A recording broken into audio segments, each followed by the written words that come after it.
Depuis 2004, la promotion des langues de Bretagne constitue un marqueur fort de notre majorité régionale. Le présent budget témoigne de la volonté qui nous anime d'intensifier l'effort consenti en faveur de ce précieux patrimoine linguistique par l'élaboration d'une politique nouvelle en faveur de la langue bretonne et par la mise en œuvre de nouvelles orientations au bénéfice de la langue galaise. Je n'en détaillerai pas ici les différents aspects. Les crédits de fonctionnement en faveur du breton et du gallo augmentent cette année de 150 000 €, soit plus 2,3%, ce qui, dans le contexte budgétaire très tendu que nous connaissons, mérite tout de même d'être salué. Même si nous entendons que la question des moyens reste cruciale, surtout dans le contexte de l'étude révélant une baisse progressive du nombre de bretonnants et de galaisans. Le défi prioritaire auquel nous sommes confrontés est autant de l'ordre du cadre juridique que celui des ressources financières. Il faut le dire et le répéter avec force, nos langues régionales ne bénéficient à ce jour d'aucun statut légal. Leur prise en compte par l'État relève beaucoup plus de la circulaire et de l'arrêté que de la loi, ce qui induit au bout du compte une forte précarité juridique. Leur sort est lié à la manière dont, à une époque donnée, elles sont perçues par les hommes qui détiennent le pouvoir politique, judiciaire, administratif. Selon qu'on les soutient, qu'on les tolère, qu'on les méprise ou qu'on les redoute, il suffit de savoir interpréter les rares textes en vigueur. Pourquoi donc le catalan et le basque se portent-ils si bien au sud des Pyrénées et si mal au nord?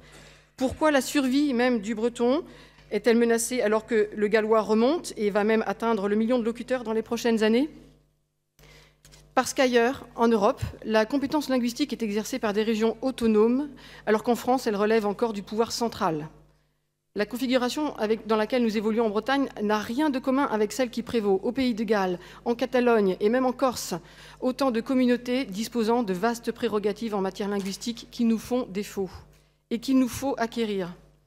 Tel est bien le sens du combat que nous menons dans le cadre des concertations avec l'État sur l'enjeu essentiel de la différenciation. Monsieur le Président, nous saluons votre engagement sur ce dossier.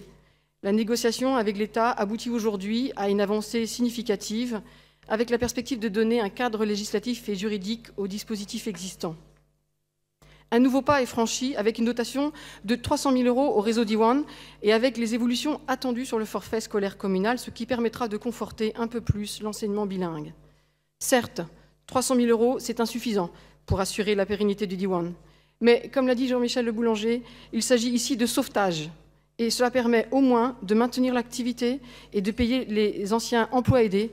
Et cela n'est pas rien. On remarquera au passage que ces crédits sont imputés sur ceux de l'Éducation nationale. Ce n'est pas neutre non plus. La perche tendue pour intégrer les signes diacritiques dans l'état civil des prénoms bretons constitue plus qu'un symbole, un signe d'apaisement. Espérons une bonne issue à ce blocage qui date d'un autre âge. Les critiques que nous sommes quelques-uns à formuler à l'égard de ce gouvernement ne nous empêchent nullement d'apprécier cette avancée positive. Avancées qui sont saluées par le Conseil culturel de Bretagne, souvent très rigoureux là-dessus, très critique à notre égard. Nous pouvons sans doute commencer à entrevoir la fin d'une certaine défiance de l'État vis-à-vis des langues régionales. Pour autant, de notre côté, la vigilance est de mise. Nous avons gagné une petite bataille, mais pas encore la guerre. Mais nous avons ici l'occasion de continuer en tout cas la négociation avec l'État. J'ajoute un point de vigilance particulier, cela a été dit tout à l'heure, à l'attention de nos députés concernant la réforme du baccalauréat, dont le jeu des options sera très préjudiciable à l'enseignement du breton au lycée. Excusez-moi de ne parler ici que du breton, c'est vraiment le même problème pour le gallo. L'association des enseignants en breton, en l'occurrence aujourd'hui, nous alerte aujourd'hui même sur ce problème. Si le président Macron voit en la Bretagne un laboratoire de l'action publique, prenons-le au mot. La Bretagne pourrait être le lieu de nouvelles expérimentations, de nouvelles relations de confiance. Nous y sommes prêts. Un lieu où l'État pourrait se racheter une bonne conduite à l'égard de tous ces Bretons et ces Bretonnes qui furent jadis contraints de renier leur langue.